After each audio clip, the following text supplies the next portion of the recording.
तो जैसे होता था ना, अभी कोई हम भी जब बड़े होते थे तो किसी को किसी से प्रेम हो गया, अब उनको एकांत में मिलना है कहीं, तो उनका तो अड्डा ही कुछ और ही होगा।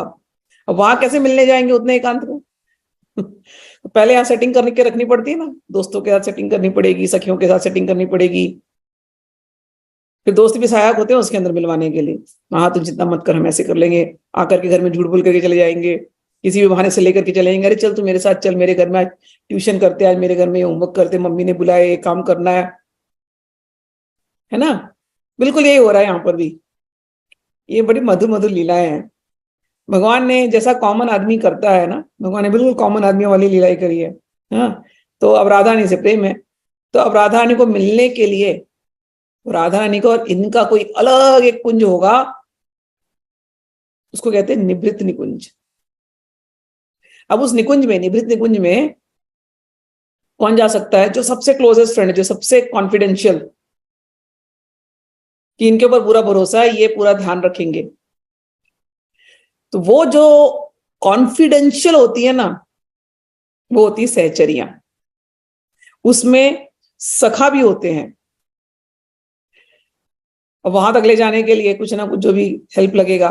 तो कॉन्फिडेंशियल सखा, कॉन्फिडेंशियल सखी, ये मैं आपको अपने लैंग्वेज में समझाने का प्रयास कर रही हूँ, क्योंकि हमें अपने युग के हिसाब से इसको अडेप्ट करना पड़ेगा। मैं एकदम पुराने एरा में जाऊंगी तो आपको समझ में नहीं आएगा, क्योंकि बहुत सारे लोग शहरों से हैं। तो जैसे हमारे उम्र में ऐसा होता था ना, ऐसे ही भगवान को मिलाने के लिए अब 5000 साल पहले हो रहा है।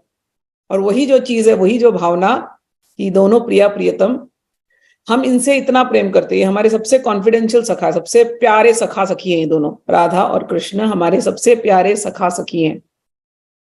इनकी उम्र 12 से 16 साल है, हमारी भी उम्र 12 से 16 साल है भाव में। और हमारा काम होता है इनको बस मिलाना।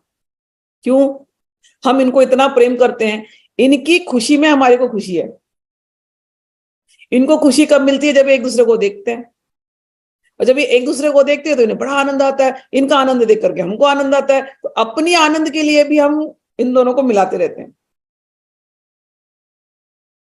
और इनको इसमें आनंद आता है कि हमें आनंद आ रहा है।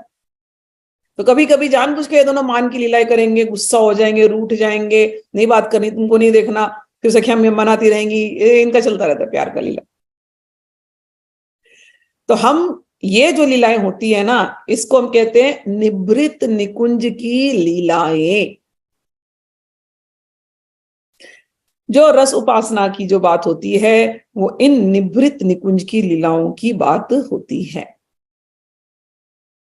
वहां निभृत निकुंज में आज भगवान कहाँ आएंगे, तो उस निकुंज को देख लिया जाता है, आज भगवान यहाँ आएंगे। चाहे सखियां हमेशा आतुर होती हैं, तो कभी यमुना के किनारे कहीं कुछ लीला हो रही, कहीं कुछ लीला हो रही, तो उसकी सारी तैयारियां करना, इनके साथ जुड़े रहना, इनके साथ हंसी ठिठोली करना, कभी कभी राधा रानी के साथ बैठ करके वहां ना, उस निकुंज में ना, बड़ा अच्छा निकुंज है, क्योंकि नौकरी जाने का टेंशन नहीं है किसी को, धन कमाने का टेंशन नहीं है किसी को, परिवार का टेंशन नहीं है किसी को, एक ही हमारा परिवार है, बस शाम शाम दिन रात केवल उनको आनंद देना है बस। आनंद कहाँ मिलता है? पार्टी में, है ना, फेस्टिवल हो, उत्सव हो, इसी में आनंद है। तो इस निवृत्त निकुंज में सारे कामों से निवृत्त होकर के हम लोग आते हैं और इनकी सेवा में लगे रहते हैं, और उसमें एक बड़ा ही आनंद आता है। कुंज को सजाना, सुगंधित करना, इनको मिलाना, कभी कभी ऐसे ऐसे सुंदर सुंदर चित्र बनाना, जिसके अंदर जो कला है, उस कला को वहां सेवा में उपयोग किया जाता है। तो ये निभृत निकुंज की सेवाएं हैं। इसमें सखियां भी होती हैं, सखा भी होते हैं, लेकिन इसको हम लोग सखी भाव या सहचरी भाव या मंजरी भाव कहते हैं।